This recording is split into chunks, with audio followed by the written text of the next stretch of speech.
Salve, salve, galerinha.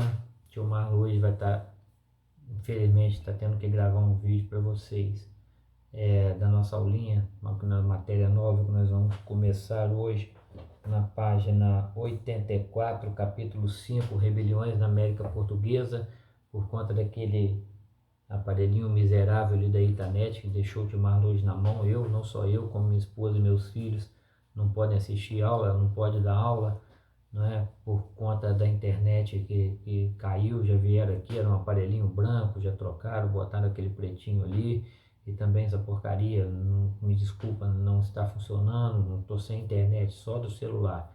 E internet do celular não dá para a gente ir lá para o Meet para gravar a aula, para ficar legal. Bom, mas eu vou gravar aqui, vou iniciar essa matéria, não podemos ficar sem parados. E depois, se der, a gente grava no Meet ou toca para frente, vamos ver o que vai dar, certo? Vamos falar sobre o capítulo 5, Rebeliões na América Portuguesa. Bom, e entre essas primeiras rebeliões, nós vamos falar sobre a revolta de Beckman. No século XVII, a base da economia da região do Grão-Pará e do Maranhão eram as chamadas drogas do sertão. Não vai pensar que drogas do sertão é droga, né? Droga que se utiliza aí não.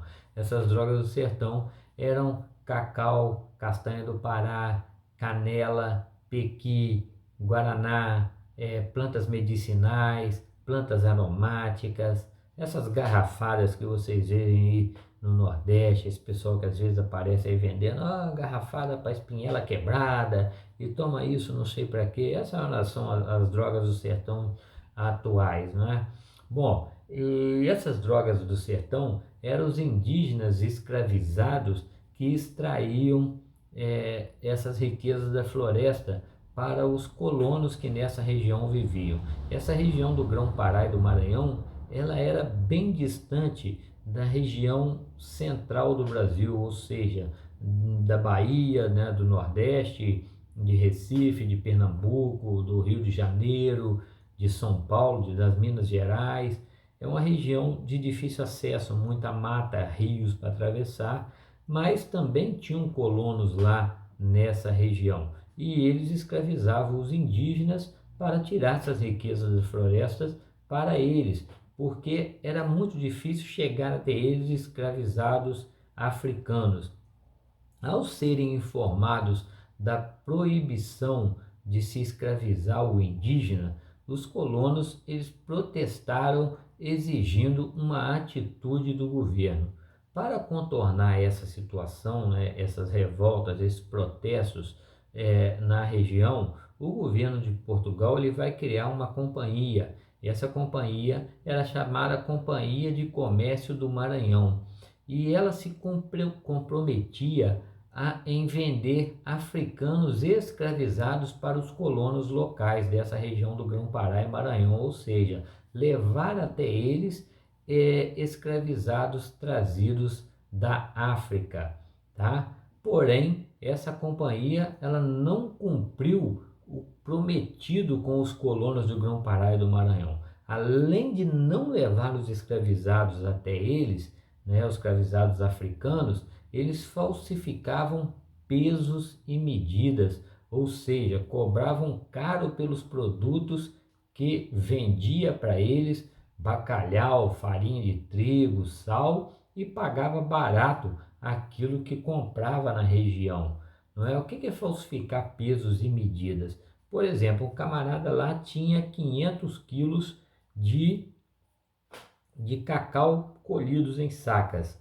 Na hora de pesar, o peso deles só dava aí 200.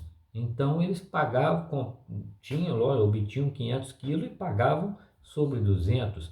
E os colonos acabaram descobrindo, né, começaram a desconfiar. Então, depois de tudo isso, os colonos começaram então a planejar uma revolta contra a Companhia de Comércio do Maranhão, também contra os jesuítas, porque os colonos culpavam os jesuítas pelo fim da escravidão indígena, e também o governo local, que foi acusado pelos colonos de corrupção e de favorecer seus protegidos. Bom, liderados pelos irmãos Beckman, principalmente por Manuel Beckman, que era um grande senhor de engenho do Maranhão, os colonos invadiram os armazéns da Companhia de Comércio do Maranhão, destituíram o governador e ocuparam o colégio dos jesuítas em São Luís, né, que era a capital da província do Maranhão,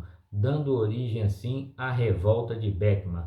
Lógico, o governo português não vai aceitar isso, vai reagir e enviar prontamente tropas para o Maranhão, que acabaram reprimindo os rebeldes e condenaram seu principal líder à morte de forca. Mas, ao mesmo tempo que ele faz isso, reprime a rebelião, mata Manuel Beckman, ele atende às exigências dos colonos. Ele extingue a Companhia de Comércio do Maranhão e volta a permitir a escravidão dos indígenas. Moral da história: o movimento alcançou seu objetivo, mas primeiro teve o seu líder sacrificado, morto, né? Enforcado, para que não houvesse mais nenhuma rebelião no local. Ele serviu de bode expiatório para tal fato. Bom, depois nós vamos ter a Guerra dos Emboabas. Essa guerra vai durar de 1707 até 1709, ou seja, 2 anos. Nos primeiros anos da mineração no Brasil, ocorreram vários conflitos nas regiões mineradoras, na região das minas. O maior desses conflitos foi a Guerra dos Emboabas. Por que o nome Emboabas? Os portugueses, eles calçavam botas altas e por isso foram apelidados pelos paulistas de Emboabas, palavra de origem tupi que significava aves de pés emplumada. Por quê? Porque no alto das botas altas que eles usavam tinham lá um monte de felpozinho, né? Igual as mulheres aí, as meninas gostam de usar, né? As botas de cano longo com aqueles feltrozinhos felpudos, não é? Então, por isso eram chamados de emboabas, aves de pés emplumados. Teve origem aí essa guerra na disputa pelo ouro entre paulistas, né? Foram os paulistas que descobriram o ouro nas regiões das minas, e os recém-chegados. Quem eram os recém-chegados? Os portugueses, né? Os emboabas, e pessoas de outras regiões do Brasil que também queria explorar o ouro local. Esse conflito teve duração de 3 anos, né? 1707 até 1709, e terminando com a vitória dos emboabas, porque eles tinham o apoio do governo e tinham armas. O líder emboaba, o comerciante português Manuel Nunes Viana, ele foi aclamado governador e a capitania do Rio de Janeiro foi separada de São Paulo e Minas Gerais. Para controlar melhor a população, o governo ele acaba fundando vilas nos povoados mais populosos, né? A primeira delas foi a Ribeirão de Nossa Senhora do Carmo, em 1711. Hoje ela tem o nome da cidade de Mariana. Depois tivemos a Vila Rica, atual Ouro Preto, Sabará, São João del Rei, Vila Nova da Rainha, que é Caeté, e Vila do Príncipe, que hoje se chama Cerro. Então, essa foi a Guerra dos Emboabas. Depois nós tivemos a Guerra dos Mascates, em 1710 a 1711.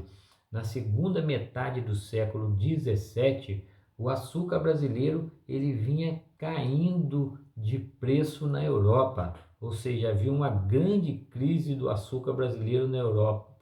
Por conta disso, os senhores de engenho de Olinda, eles acabam contraindo dívidas com os comerciantes de Recife. Esses comerciantes, que eram conhecidos de mascates, né, como mascates, foram enriquecendo e os senhores de engenho de Olinda se endividando. e principalmente contraindo dívida com eles, com os mascates, nascendo assim uma forte rivalidade entre os dois grupos.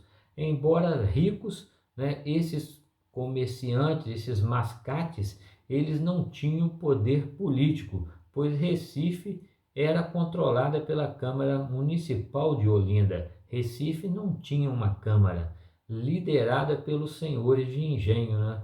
Sabendo de sua força, os comerciantes de Recife vão lá, cochicham no ouvido dos puxa-saco do rei e pedem ao rei de Portugal que elevasse o povoado deles à vila, não é? E assim teriam sua própria Câmara Municipal. Em 1710, o rei vai atender ao pedido dos comerciantes. Muitos deles, lógico, portugueses, então tinham influência sobre o rei, não é, que se apressaram em erguer ali um pelourinho no centro de Recife. Informados dessa situação, os proprietários olindenses eles acabam se armando, invadiram Recife e destruíram o Pelourinho, dando início assim à Guerra dos Mascates. O governo português ele vai intervir em favor dos comerciantes portugueses, dos mascates, mandou soldados reprimirem os olindenses, né, os senhores de engenho, e enviou um novo governador para o local. Recife foi confirmada como vila independente e tornou-se capital de Pernambuco. Então, essa foi aí a Guerra dos Mascates. Nós vamos falar agora um pouco sobre o controle sobre o ouro e vamos parar para depois darmos continuidade aí numa segunda aula, na próxima aula que nós tivermos. Bom, o controle sobre o ouro. Iniciada a mineração, o rei de Portugal ele vai criar em 1702 a famosa Intendência das Minas. O que era essa Intendência das Minas, tio Marlon? Era um órgão encarregado de controlar a exploração do ouro. Então vocês grifem aí. Também era encarregada de cobrar impostos e julgar os crimes praticados na região das minas. A partir de então, quando o minerador descobria uma mina, ele era obrigado por lei a informar ao intendente que encontrou uma mina, tá? Então, se alguém tinha lá uma fazenda, né, e estava lá cavando, achou uma mina de ouro, não vou ficar escondido aqui quietinho, esse ouro vai ser meu, isso não podia.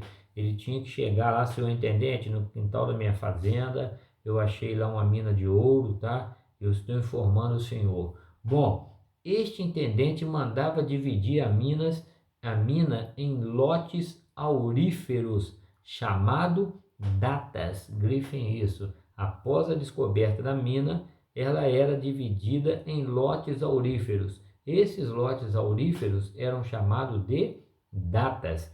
O descobridor da mina tinha direito a escolher para ele duas datas.